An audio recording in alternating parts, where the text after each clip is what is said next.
No fim da tarde desta quinta-feira, o juiz Sérgio Moro decretou a prisão do ex-presidente Lula. O juiz Sérgio Moro acaba de ordenar a prisão do ex-presidente Lula.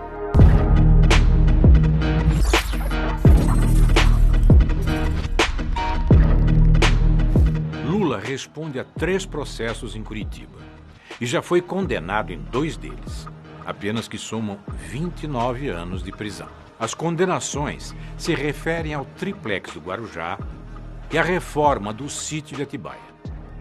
Todos esses casos são da famosa 13ª Vara Federal de Curitiba e passaram pelas mãos do ex-juiz Sérgio Moro. Essa é a história que saiu nos jornais e que você já conhece, que todo mundo conhece. Agora é hora de conhecer todos os fatos por detrás da história. Os bastidores do processo que tirou das eleições o primeiro colocado nas pesquisas para presidente de 2018.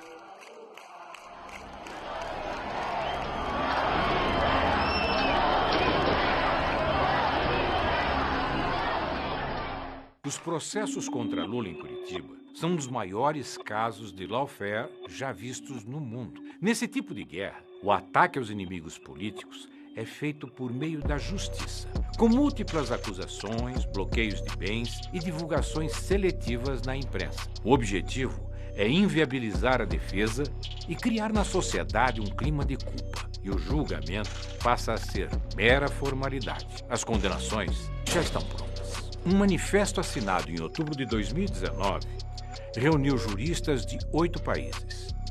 A lista inclui pessoas do calibre de Susan Ackerman, maior especialista em combate à corrupção do mundo.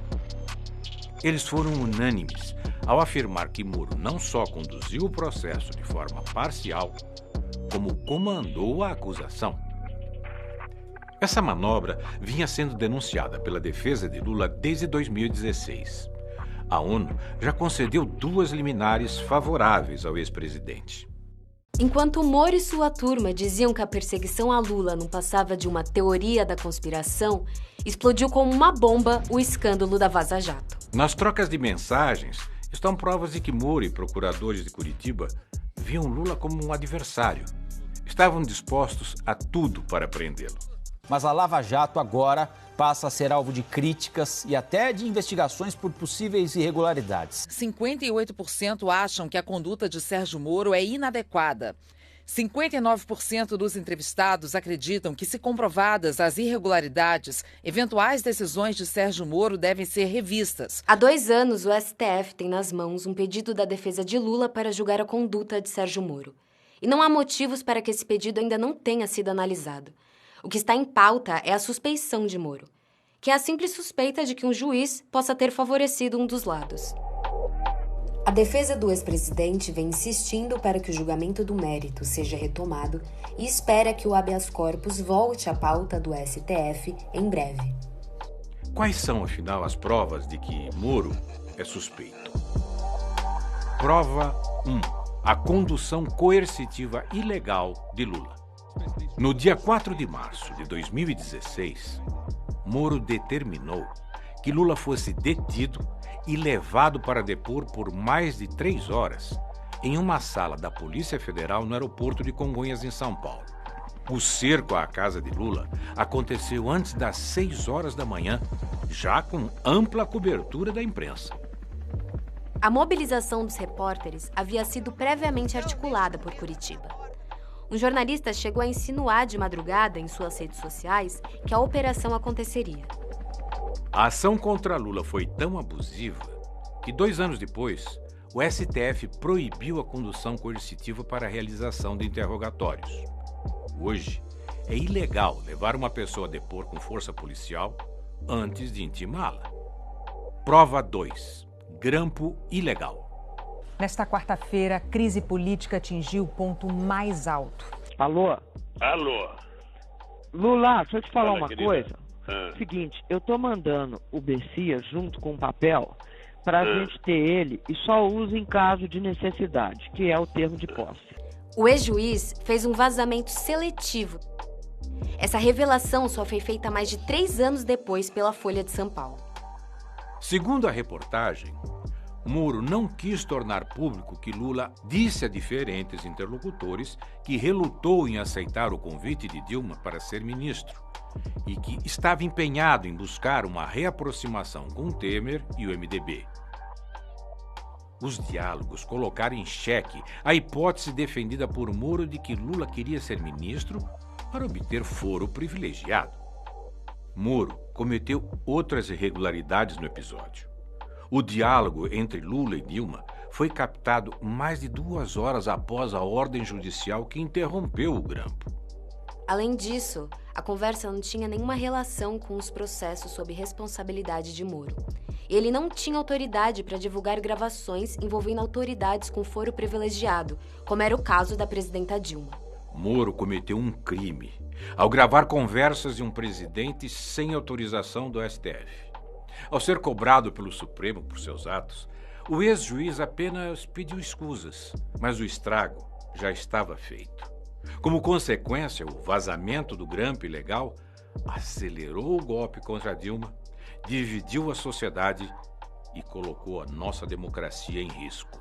Moro também grampeou o telefone do escritório dos advogados de Lula. Com isso, acompanhou mais de 400 conversas e teve acesso em tempo real à estratégia da defesa. Prova 3. A condenação de Lula. Deltan Dallagnol, coordenador da investigação na Lava Jato de Curitiba, revelou a outros procuradores que duvidava das provas entregues a Moro contra o ex-presidente. A conversa, revelada pela Vaza Jato, aconteceu 5 dias antes de Dallagnol fazer a primeira denúncia contra Lula, em 14 de setembro de 2016. O auditório já estava até marcado para a coletiva do PowerPoint. Falarão que estamos acusando com base em notícia de jornal, indícios frágeis. Então é um item que é bom que esteja bem amarrado. Fora esse item, até agora eu tenho receio da ligação entre Petrobras, o enriquecimento, e depois que me falaram, estou com receio da história do apartamento. São pontos em que temos que ter as respostas ajustadas e na ponta da língua. Mas Moro nunca se importou com a falta de provas.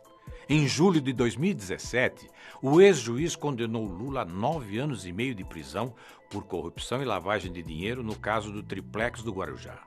Depois, o TRF4 ampliou a pena para 12 anos e 1 mês. Hoje eu pensei que os meus acusadores iriam mostrar uma escritura, um documento, um pagamento, alguma coisa que eu fiz para ter o apartamento que ele diz que é meu. Veja, porque eu esperava que depois de 2 anos de massacre, eu chegasse lá e tivesse um documento dizendo: o Lula comprou o apartamento, o Lula reformou o apartamento, o Lula pagou tanto pelo apartamento, a escritura está aqui registrada em cartório, o apartamento é dele, o Lula já dormiu no apartamento, ele já morou. Nada. Pior ainda é a condenação no caso do sítio. A juíza Gabriela Hart, que substituiu Moro quando ele virou ministro de Bolsonaro, condenou Lula a 12 anos e 11 meses. Apesar de ser um caso completamente diferente, a sentença tinha trechos inteiros copiados e colados da condenação anterior feita por Moro. Mais tarde, essa pena foi ampliada pelo TRF4 para 17 anos. Em ambos os processos, as sentenças apresentavam graves falhas.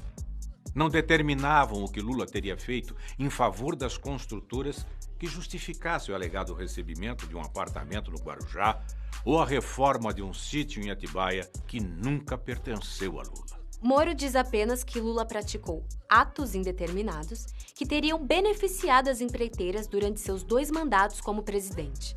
Não importava o que Lula apresentasse como evidência de sua inocência.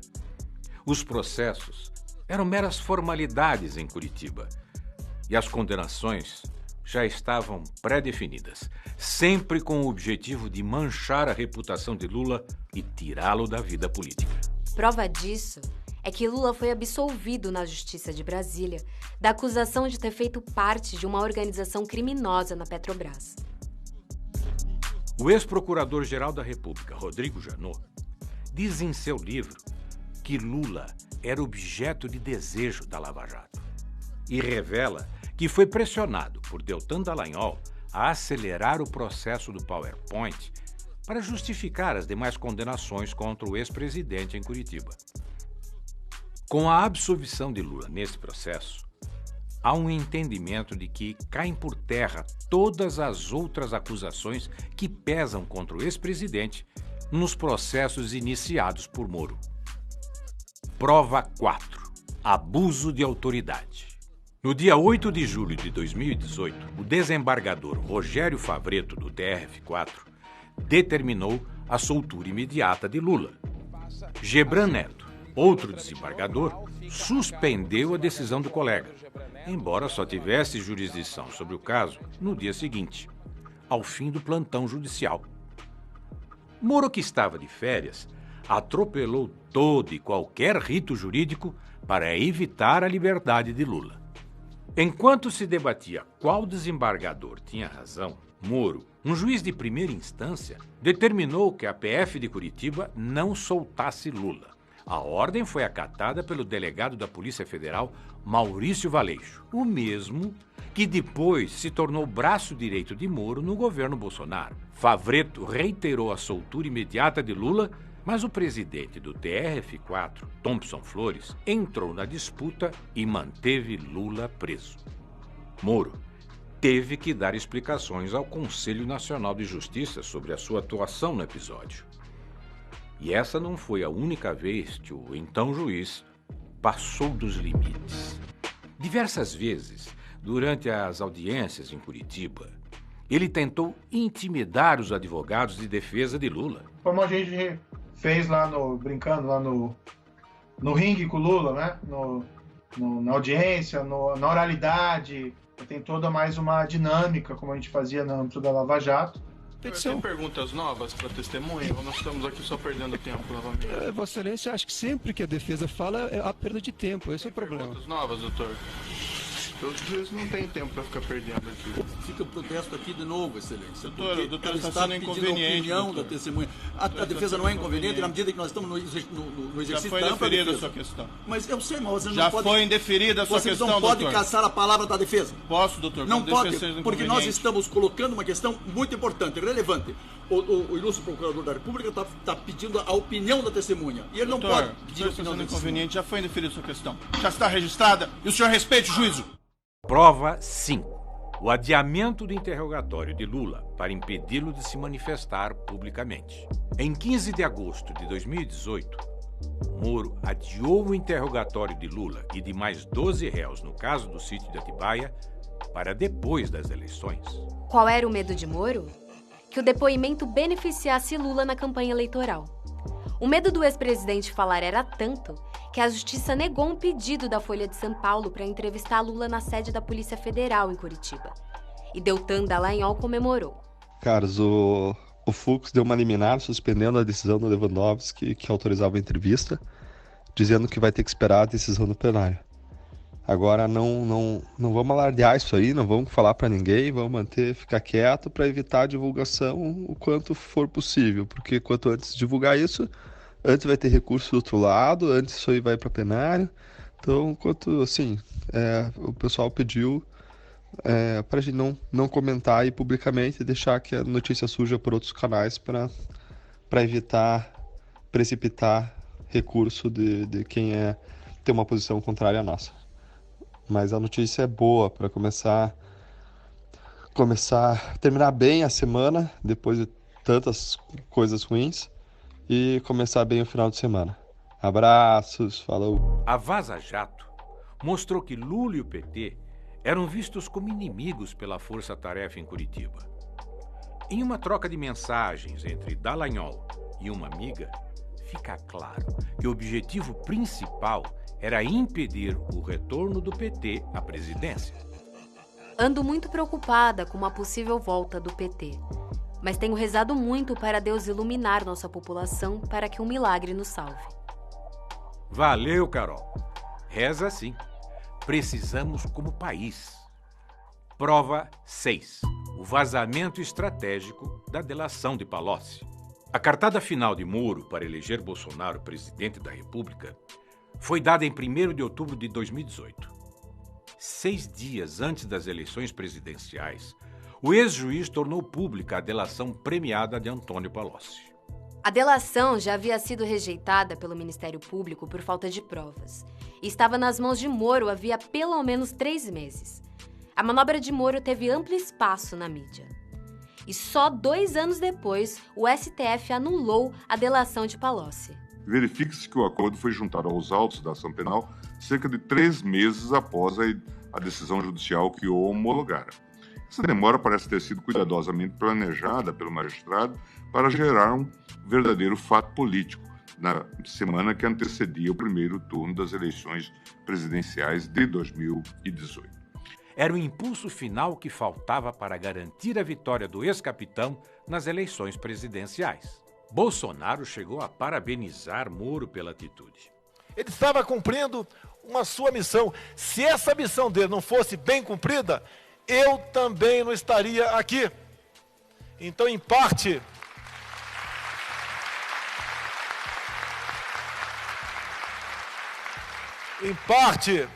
do que acontece na política do Brasil, devemos a Sérgio Moro.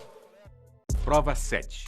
A ida de Moro para o governo Bolsonaro. Se depois de tudo isso ainda restava alguma dúvida sobre a parcialidade de Moro, a nomeação do ex-juiz como ministro de Bolsonaro escancara quais eram seus interesses. Enquanto julgava Lula, Moro negociava um cargo no primeiro escalão do novo governo. E aí veio o dia do segundo turno, domingo, na casa do Jair. A gente chegou lá à tarde, tipo 5h30 da tarde, ainda estava claro. O Paulo Guedes estava na sala, me puxa, me chama e fala assim: Bebiano, eu quero conversar com você um negócio aqui importante. E foi a primeira vez que o Paulo Guedes mencionou que estava conversando com o Sérgio Moro. Ele me contou que já tinha tido 5 ou 6 conversas com o Sérgio Moro e que o Sérgio Moro estaria disposto a abandonar a magistratura e aceitar esse desafio como ministro da Justiça. A vitória de Bolsonaro foi comemorada por Rosângela, a mulher do ex-juiz. Ela postou um vídeo em sua conta no Facebook com uma montagem do Cristo Redentor ao lado do número 17 do ex-capitão e a frase: "Estamos juntos, Brasil". Sérgio Moro saiu do governo em abril de 2020. Em novembro, tornou-se sócio-diretor da Álvares & Marshall.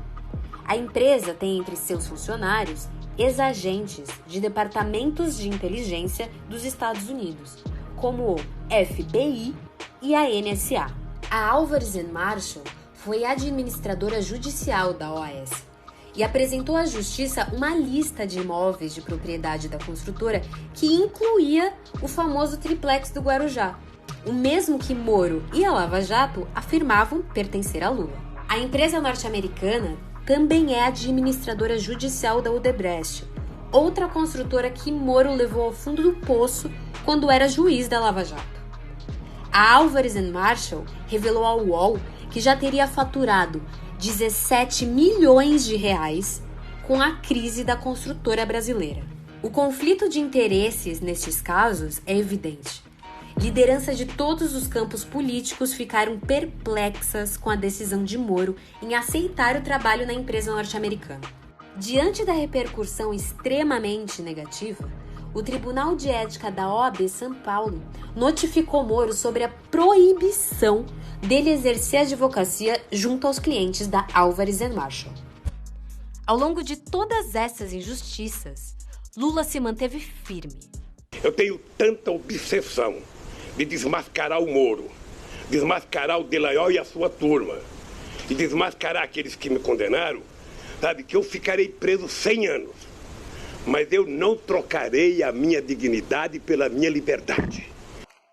Foram 580 dias preso injustamente na sede da Polícia Federal de Curitiba.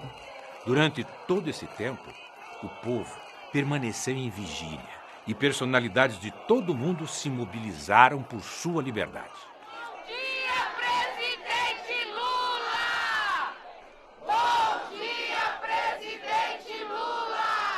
Essa situação não é apenas uma injustiça contra Lula.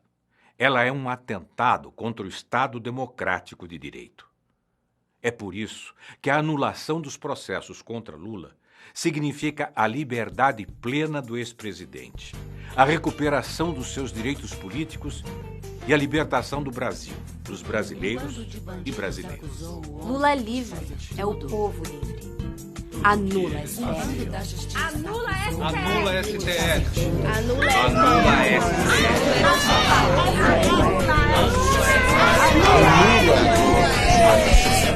Um bando de bandidos acusou o homem de fazer tudo. Tudo que eles faziam. A justiça é nossa. A justiça é nossa. Uma banda da polícia e um tucano na justiça vieram juntos. Estavam na mídia todo dia. O promotor, pastor,